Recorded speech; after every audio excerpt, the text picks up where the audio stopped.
നമസ്കാരം. ഇന്ന് നമ്മളുള്ളത് കോയമ്പത്തൂര് എന്നൊരു 15 കിലോമീറ്റർ മാറി പെരിയ നായക്കമ്പാളയം എന്ന് പറയുന്ന സ്ഥലത്താണ്. തീർത്ഥ ബിൽഡേഴ്സിന്റെ തമിഴ്നാട്ടിലെ 3ാമത്തെ പ്രോജക്റ്റ് ഇന്ന് ഇവിടെ സ്റ്റാർട്ട് ചെയ്യാണ്. മിസ്റ്റർ ജഗദീഷ് ആൻഡ് ഫാമിലിക്ക് വേണ്ടിയാണ് ഇന്ന് സ്റ്റാർട്ട് ചെയ്യുന്നത്. ഇവിടെ സെറ്റിംഗ് ഔട്ട് നടക്കുകയാണ്. എന്നോടൊപ്പം ഉള്ളത് നമ്മുടെ കൺസൾട്ടന്റ് ആർക്കിടെക്ട് ആയിട്ടുള്ള ജിതിൻ കിഷോറാണ്. ജിതിൻ, എനിക്ക് തോന്നുന്നു ഇന്ന് നമുക്ക് ഈ സെറ്റിംഗ് ഔട്ടിന്റെ ഇമ്പോർട്ടൻസ് എന്താണ് ശരിക്കും ഒരു പ്രോജക്റ്റിൽ? സെറ്റിംഗ് ഔട്ട് എന്ന് പറഞ്ഞു കഴിഞ്ഞാൽ ഇപ്പോൾ നമ്മുടെ ഡിസൈൻ സ്റ്റേജ് കഴിഞ്ഞാൽ കൺസ്ട്രക്ഷന്റെ ഫസ്റ്റ് സ്റ്റേജ് ആണ് നമ്മൾ സെറ്റിംഗ് ഔട്ട് എന്ന് പറയുന്നത്. അപ്പോൾ ഇതിൽ സ്റ്റാർട്ടിംഗ് സെറ്റിംഗ് ഔട്ട് നമ്മൾ ബിൽഡിംഗ് എവിടെ പ്ലേസ് ചെയ്യുന്നു എന്നുള്ളതിന്റെ ഒരു പ്രോസസ്സാണ് ശരിക്കും സെറ്റിംഗ് ഔട്ട്. ഇതിലാണ് നമ്മൾ ബിൽഡിംഗ് എവിടെ പ്ലേസ് ആവണമെന്ന് ക്ലയന്റിന് കുറച്ചും കൂടി കൂടുതൽ ഒരു സൈറ്റിൽ ഒരു ഐഡിയ കിട്ടുന്നത്. ഇത്രയും നാൾ പേപ്പറിലായിരുന്ന ഒരു ഐഡിയ കറക്റ്റ് സൈറ്റിലേക്ക് വരുന്ന ഫസ്റ്റ് സ്റ്റെപ്പാണ് സെറ്റിംഗ് ഔട്ട്. അതെ അതെ, ഈ സെറ്റിംഗ് ഔട്ടിൽ ശരിക്കും ശ്രദ്ധിക്കേണ്ട ഒരുപാട് കാര്യങ്ങളുണ്ടല്ലോ. സെറ്റിംഗ് ഔട്ടിൽ എവിടെയെങ്കിലും ചെറിയൊരു പാളിച്ച പറ്റിയത് മൊത്തം പ്രോജക്റ്റിന്റെ ഔട്ട്കമിൽ വലിയൊരു സീരിയസ് ആയിട്ടുള്ള ഒരു ചേഞ്ച് ഉണ്ടാവും.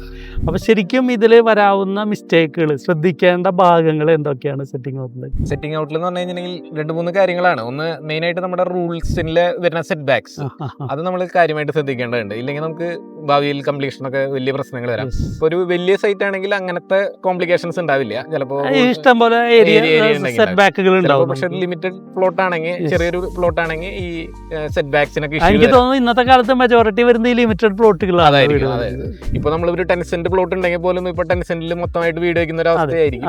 അപ്പൊ നമ്മൾ ഈ സെറ്റ് ഔട്ട്സ് ഒക്കെ മിനിമൽ സെറ്റ് ഔട്ട് ഈ സെറ്റ് ബാക്സ് ഉള്ളതെന്നുണ്ടെങ്കിൽ അതൊക്കെ ശ്രദ്ധിക്കേണ്ടതുണ്ട്. പിന്നെ വരുന്നത് ബാക്കിയുള്ള അമ്യൂണിറ്റീസ്. ഇപ്പൊ ഒരു പ്ലോട്ടിൽ ചിലപ്പോൾ ഒരു ബിൽഡിംഗ് മാത്രമായിരിക്കില്ല, ഒരു 3-4 ബിൽഡിംഗ് ഉണ്ടെങ്കിൽ അത് തമ്മിലുള്ള ഡിസ്റ്റൻസും അങ്ങനത്തെ കാര്യങ്ങളൊക്കെ നമ്മൾ ശ്രദ്ധിക്കേണ്ട പോയിന്റ്സ്.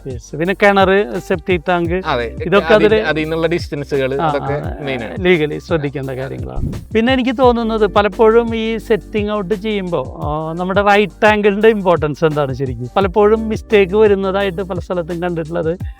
ശരിയായി ഈ റൈറ്റ് ആംഗിൾ പിടിക്കുന്നതിൽ ചില മിസ്റ്റേക്കുകൾ വരാറുണ്ട്. അതെങ്ങനെയാണ് നമുക്ക് പരിഹരിക്കാൻ കഴിയുക? അത് ബേസിക് നമ്മൾ ചെറുപ്പത്തിൽ പഠിക്കുന്ന പൈത്തഗോറസ് തിയറത്തിന്റെ ഒരു അപ്ലിക്കേഷൻ ആണ് നമ്മൾ സെറ്റ് ഔട്ടിൽ ശരിക്കും ആ റൈറ്റ് ആംഗിൾ തിരിക്കാന്നുള്ളതിൽ ചെയ്യുന്നത്. അതില് ആ റൈറ്റ് ആംഗിൾ തിരിച്ച് കറക്റ്റ് റൈറ്റ് ആംഗിൾ അല്ലെങ്കിൽ നമ്മളെ ബിൽഡിങ്ങിന്റെ എൻറ്റയർ മാറും.